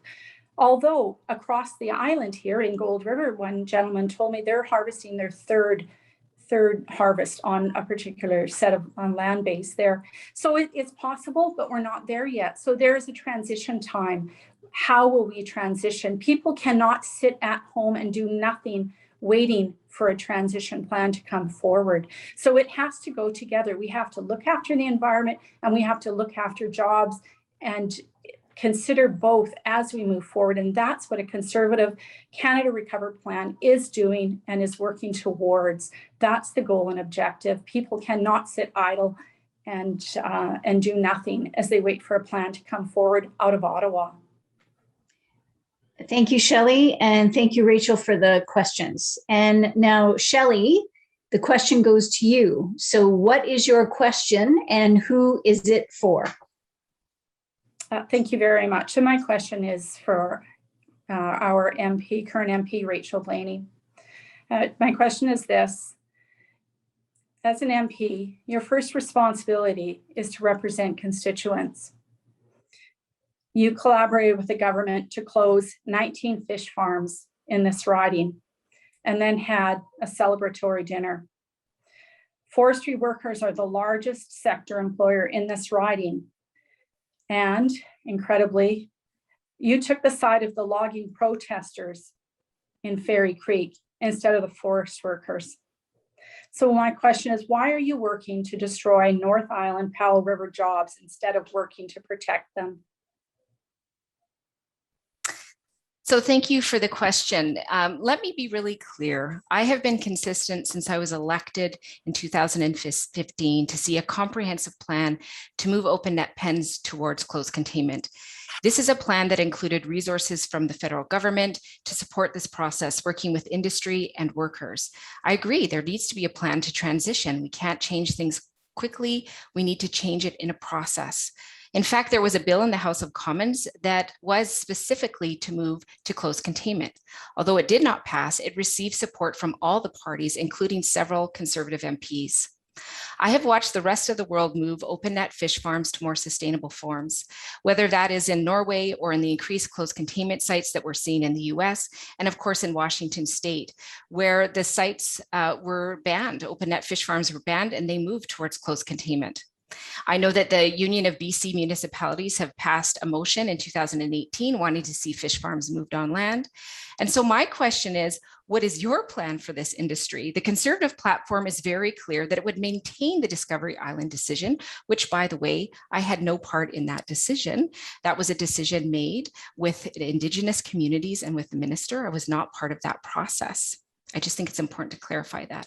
With every court case being overturned, trying to overturn the decision failing, and the increased concern about wild salmon stock in the Pacific coast, it just seems really unclear to me what the Conservative plan is to address this. My time is up. I'll wait for the follow-up. Thanks, Rachel. Your follow-up, Shelley? Conservatives do have a plan, and their plan for aquaculture would be based on science, and not just aquaculture. That also extends to the commercial fishery and sports fishery as well. I believe that science has a place. We believe that science has a place, and it is supportable.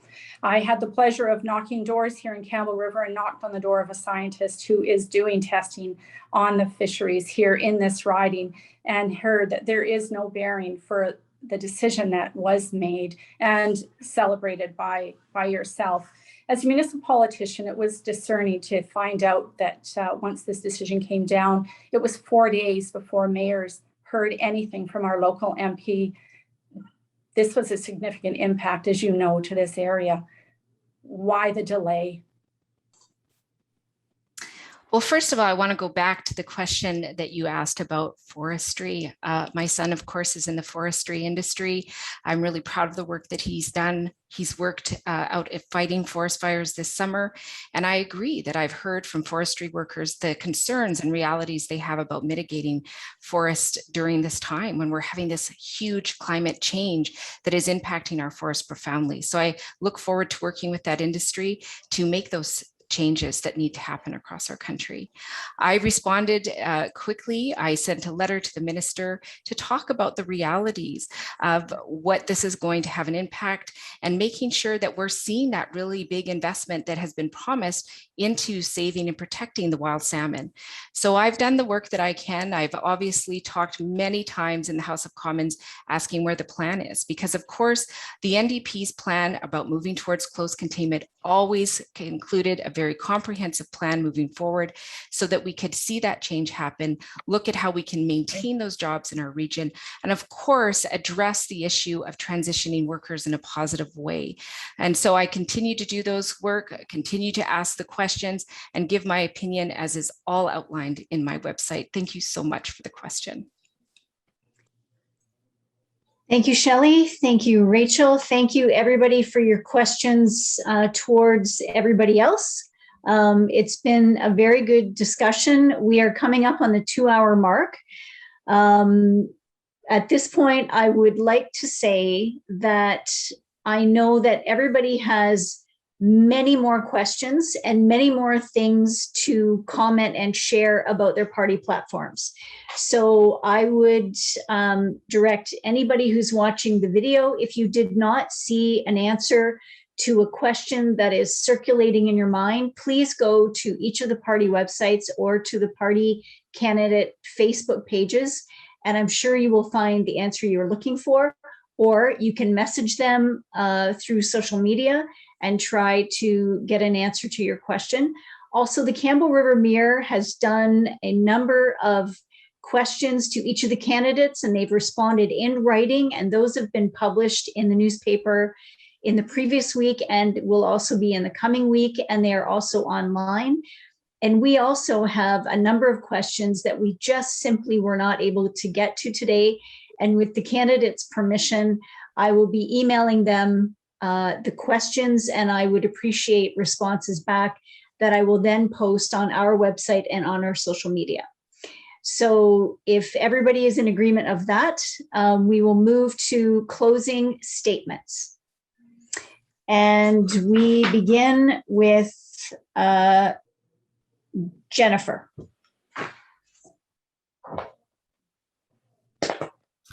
We are at a critical moment. We cannot gamble on a party like the Conservatives as they are having an identity crisis.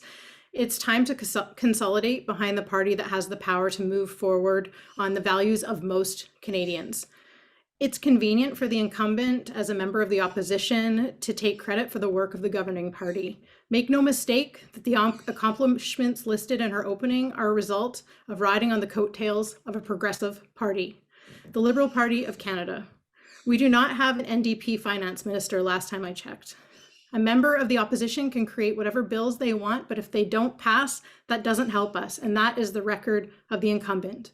These proclaimed victories on bills are not originated by the NP. She is not able to bring forward and pass the original solutions for the pressing issues of this riding. This is simply the incumbent, again, riding on the coattails of the work of the governing party.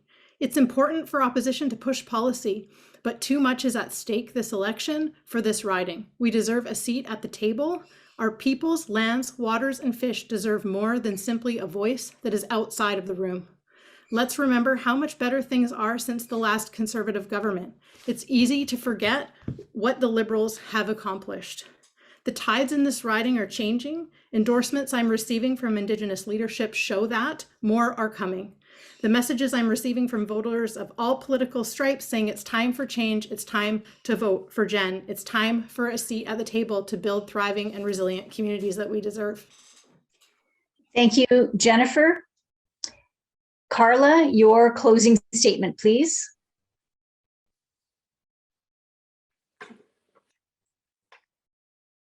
We need a self-reliant economy that serves the people and not foreign corporations. We need to add value to any resources we extract, for example, by banning raw log exports. The economy should serve the people and not the foreign cartels that now control it.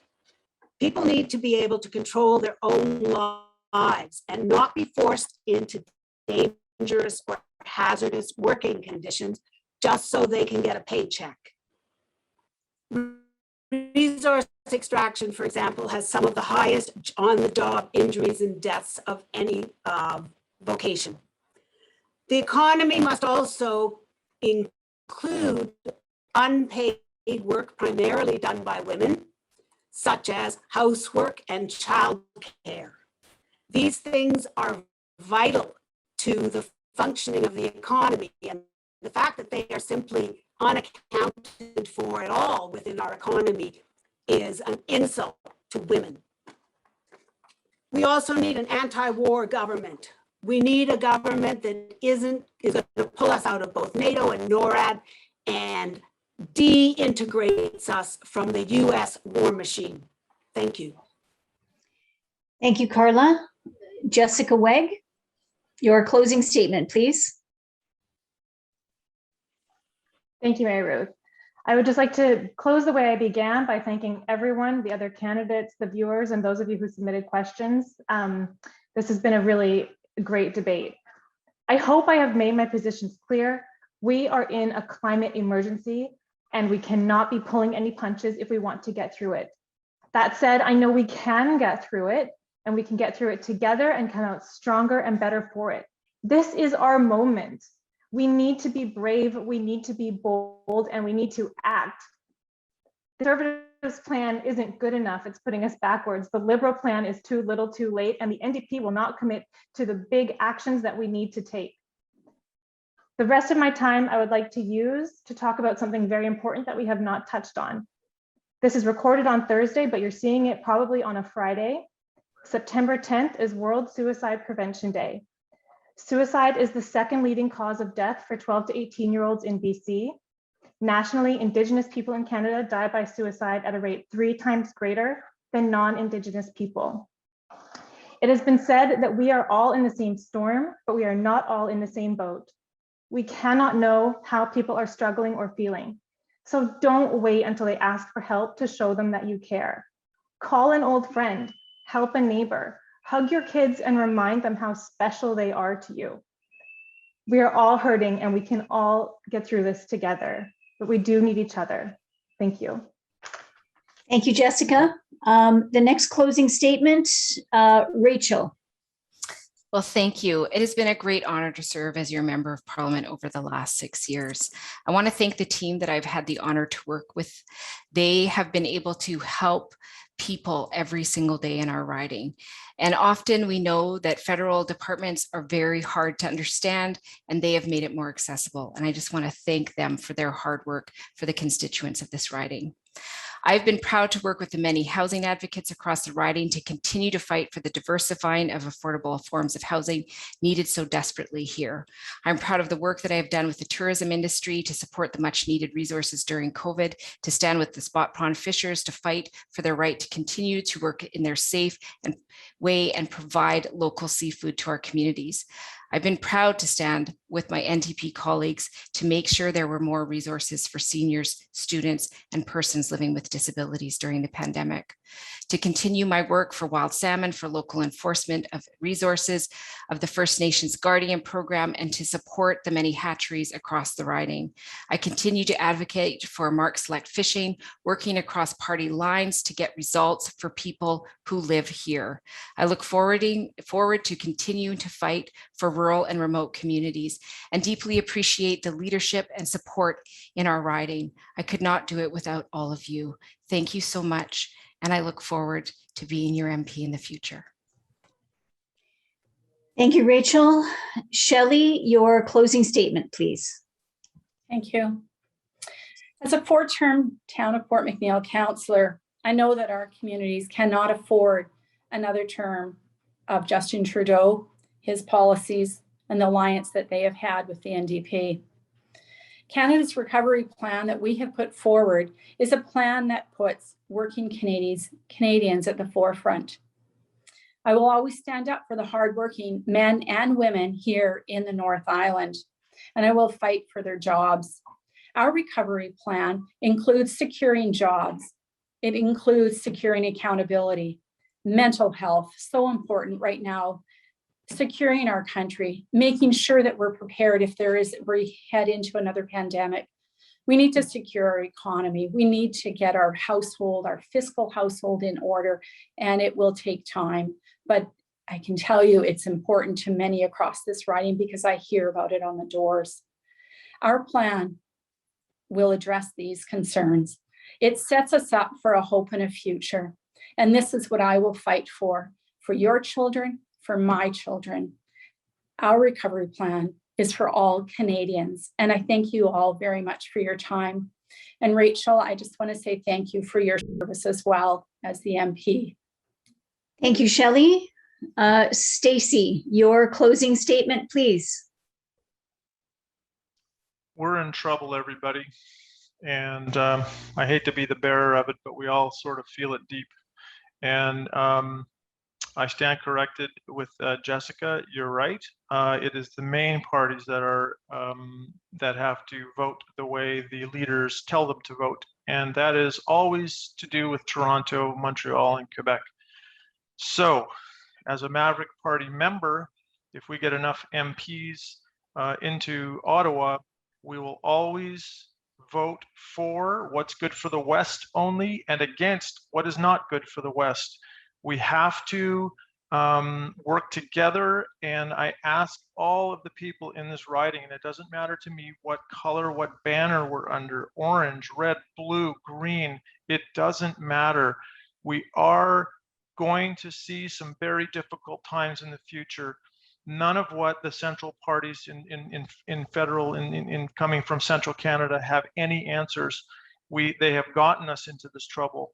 All of the division that I see between families, between people have been driven from Ottawa, many, many divisions, and I see it all around me. And I need all of you at home to reach out. We need something new. That's why I joined Maverick. I cared for your pets. I cared for your families for 28 years. And those of you who know me knew that. And I did it from my heart. And that's where I'm coming from now. So vote for me, Stacey, for Maverick. Thank you, Stacey. I would like to, on behalf of the Campbell River and District Chamber of Commerce, I would like to thank the Vancouver Island Real Estate Board for the sponsorship of today's debate and forum. And I would like to thank each of the candidates, Rachel Blaney for the NDP, and thank you for the years that you have served thus far as the incumbent. To Shelley Downey for standing for the Conservative Party, for Stacey Gaddis for standing for the Maverick Party, for Jennifer Grenz for standing for the Liberal Party, to Carla Neal for standing for the Marxist Leninist Party, and for Jessica Wedge for standing with the Green Party. We really appreciate each of you allowing your names to stand and for having the courage to do so, especially in today's climate, which has not been good. And as I said, I will be emailing the additional questions to each of you shortly. And I look forward to your responses. Thank you, everyone. All the best in the coming week. And please vote on September 20th or in any of the early voting systems or the mail-in ballot, which you can still request until September 14th. Goodbye, everybody. Thank you so much for joining us.